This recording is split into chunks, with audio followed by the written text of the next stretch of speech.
How's it going, guys? I'm here with the Marvel's Avengers video, and today I'm going to be going over the new patch version 1.5.0/1.27. I know this was released yesterday, but we're going to go ahead and make a late video for the day. Anyways, proceeding with it, it says patch 1.5.0 is a big milestone for us and the community. Not only does it introduce a much anticipated hero, Hawkeye, and new story via Operation featuring Perk, it also offers up major features like campaign replay and customized harm rooms. Additionally, those of you with next-gen consoles are in for a great upgrade at no additional cost. As always, we are very dedicated to improving and expanding the Marvel's Avengers experience, be it through the new content, fresh game modes, balancing, and bug fixes. We have exciting plans for the near-term and long-term future of the game, guided by your feedback. Moving on, the first thing we start out with is new features, so feel free to pause the video if you want to read on this. It's just pretty self-explanatory. You can get your next-gen upgrade, all the aspects of it, new hero Hawkeye, along with the Operation Hawkeye featuring Perk, get your campaign replay, your custom harm rooms, new enemy, cargo runner Synthoid, and a free Miss Marvel Night Galaxy outfit. On to Reassemble campaign and Avengers initiative. I'll read a few of them down, but feel free to pause the video.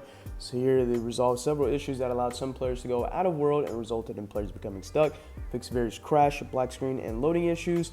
Fixed an issue where pretty much the heroic Gauntlet Mega Hive and Evil Reborn Hive mind mission chain remain after completion, so that can potentially block progress. But here's pretty much the main highlight of it, which is the mission QoL updates. So vault coordinates are now removed after completion. Elite villain sectors are now hidden after they are completed from the mission chain. Duplicate villain sectors will no longer appear between factions. Flashback missions can now be completed once daily. Improved visibility of rewards at the end of missions. Moving on to the next one, we get multiplayer matchmaking. So here they address an issue that allowed players to infinitely respawn during the heroic Gauntlet if their last eligible hero was in use by another play on the strike team. Here describes fix an issue of a strike team of at least 3 players could be blocked whenever a host migration occurs. Next one is a temporary change was made to quick match, where we can now exclude war zones with the power level requirement from the quick match pool, and various matchmaking and stability improvements. Art and animation. Hulk's hair is correctly displayed in the Hulk King outfit. Jarvis VO consistently plays after exiting the Quinjet. Removed a handful of unintended placeholder assets in the game and addressed various collision/floating issues on environmental assets and various visual effects fixes. User interface. We made changes to improve loading time of character models in the menu, improved load times for players switching between heroes and outposts via the hero terminal or war table, cursor improvements, and fixed various localization, text, and subtitle issues. Combat. Iron Man no longer becomes invincible when entering the Hulkbuster as it despawns. Drones now properly take elemental damage. Companions no longer go missing after elevator transitions. The Cryo Adaptoid Slam attack has been balanced so that the dodge window matches the animation and prompt. Resolved an issue that caused heroes and enemies to become misaligned during takedown finishers, and fixed various companion AI issues. Gear, challenges, and rewards.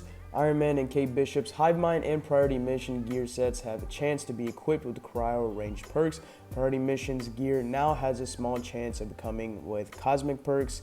Mission rewards. Awarded gear shows up consistently on the mission complete screen.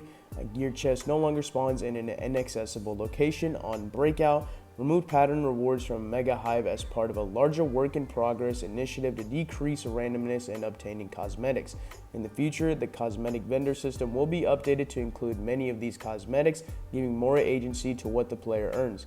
To compensate, the unit amount awarded has been dramatically increased upon completing step 8 of the Mega Hive. So here we do have some perk changes. Here is remove the spread on effectiveness for all in-air perks such as increased stun damage, increased critical chance, and increased damage. Instead of randomness affecting the quality, the perk always drops at a set percentage now and potentially an increased percentage. As an example, the perk Aerial Berserker Breaker found on minor artifacts, which increases melee damage in the air, is no longer a spread between 5 to 10% bonus damage, but instead a flat 12%. Once again, just pause the video to take a look at those aerial stats. I don't use any of those on my gear, but if you do, feel free to take a look at it. Another thing at the bottom, it says Iron Man and Black Widow now have a previously missing status effect on their light and heavy attacks. So for example, Black Widow can now see status effects on her light signature attack for Shock, Cosmic, Gamma, Pim, and Plasma, while for Iron Man, it can roll perks that increase status damage from any unnamed heavy attack. Hero challenges. Dreadbots now count on challenges requiring players to stun enemies. Black Widow and Kate challenges requiring hitting enemy weak points with range attacks and now trigger properly. Additional items added to non-featured content in the marketplace. They can be accessed in each hero's cosmetic menu with unpurchased items locked. Known issues and workarounds. Here it says, after completing the Hawkeye mission in Operation Hawkeye featuring Perfect, players may run into a still image for 15 to 30 seconds before the next scene begins. If players select Reset Harm Room from the pause menu before spawning the first fight in the custom harm rooms, enemies will not spawn. Workaround is to return to the Quinjet and relaunch the mission. If you restart the game through campaign replay, the anthill is accessible before it should be. Traveling to the anthill out of order may result in your game becoming stuck / needing to reset the campaign again. Workaround, do not travel to the anthill until prompted by the story. We are working towards an urgent fix for this issue. And so yeah, that's going to cover it for today's video. If you guys enjoyed it, as always, be sure to leave it a like and subscribe. I'll see you guys in the next one.